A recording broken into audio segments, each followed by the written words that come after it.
So the next thing we're going to take a look at today is our silage plots in small grains. And we have mixtures of different silages here, or different small grains here, including triticale, barley, wheat, and crimson clover, and all possible mixtures of those species, so that we can look at the nutritive value of each one of those combinations at a single harvest timing. This is the third year that we have had silage work at the Piedmont Research Station, and we also duplicate this work in the western part of the state at the Mountain Research Station. So we can take a look at how those forages perform differently in two different areas and how their nutritive value is changing. The main thing we want to think about when we're looking at silage is harvest timing for getting the most nutritive value out of that crop. And we typically try to harvest just after we pass the soft dough stage of the grain, but that's challenging when you're talking about a mixture. So here we have all three grains, triticale, barley, and wheat. They are at different stages right now, so when we get ready to harvest, we will split the difference, whichever one is most mature versus least mature, and we'll try to come somewhere in the middle to make the choice about where they are in soft dough. These will be harvested with a small plot silage chopper, and a small subsample of that material will be sent out for analysis. We don't actually ensile these materials because we have such small plots, but some of these mixtures are actually out on the station in a larger format where they will be ensiled later this season, and we'll be able to evaluate the nutritive value after ensiling.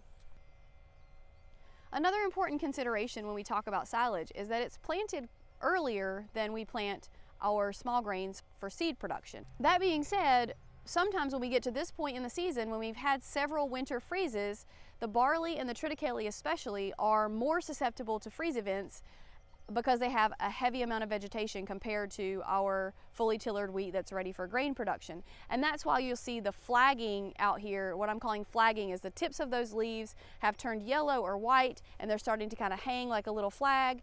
And that is just a freeze injury from the most recent cold temperatures that we've had. About 2 weeks ago, we were down in the high 20s at this location, and that has caused this freeze injury. It's really nothing to worry about because none of our varieties here are in the boot stage, which is where we would have the heaviest injury to the grain head for production. So in this case, not so nice to look at, but nothing to worry about for production. I wanted to give a little history as to the importance of small grain and what it means to this region and this state. So typically, North Carolina uses small grain as a winter cover, which in turn helps to offset some of the costs of other grain production. One of the things that we have found to be very important in terms of small grain production is the ability to feed livestock with those silage varieties. And you'll notice behind me that we have several different varieties of small grain that will be harvested and ensiled and evaluated for the nutritive value for feed for dairy cattle. Here at Piedmont Research Station, we have a dairy. And so we will utilize information from these different forage plots, these different small grain plots, to determine which varieties would do quite well in this particular region to offset some of the feed costs for the dairy production. A combination of corn silage, whole grains, what's called a total mixed ration, or a TMR. And that can be quite expensive. So incorporating small grain silages into that ration greatly offset the cost associated with feeding those dairy cattle. Now, we all know that green leafy forages are very high quality, very nutritive in terms of ruminant nutrition. So looking at the production model of how these different silages can perform in the Piedmont or the mountains or in the coastal plains of North Carolina can very much help the dairy farmers to make management decisions on how to most effectively feed their dairy cattle. One of the other advantages that dairy farmers in this particular region benefit in terms of having small grain silages on their farm, the majority of dairies in North Carolina would be conventional dairies, and there is a waste management piece. The manure has to be utilized in such a way that plants use that manure agronomically. So small grain production is one way that we can mitigate nutrient runoffs into streams and rivers and those sorts of things, because we can apply those animal wastes to an actively growing plant 11 months of the year.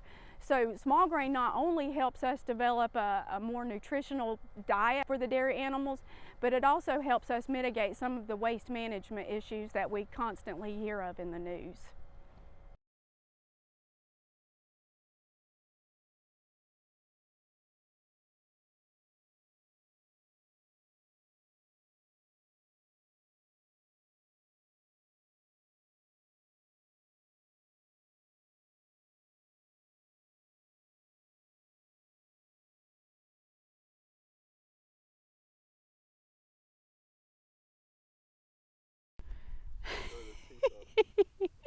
Y'all aren't right. Wait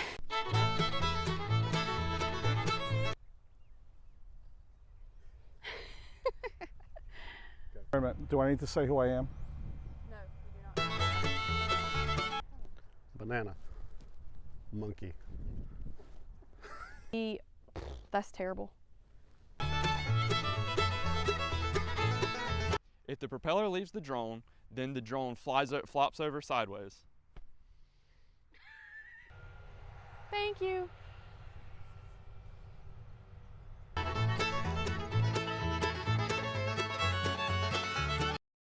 Oh, crap. And I'm a soil scientist.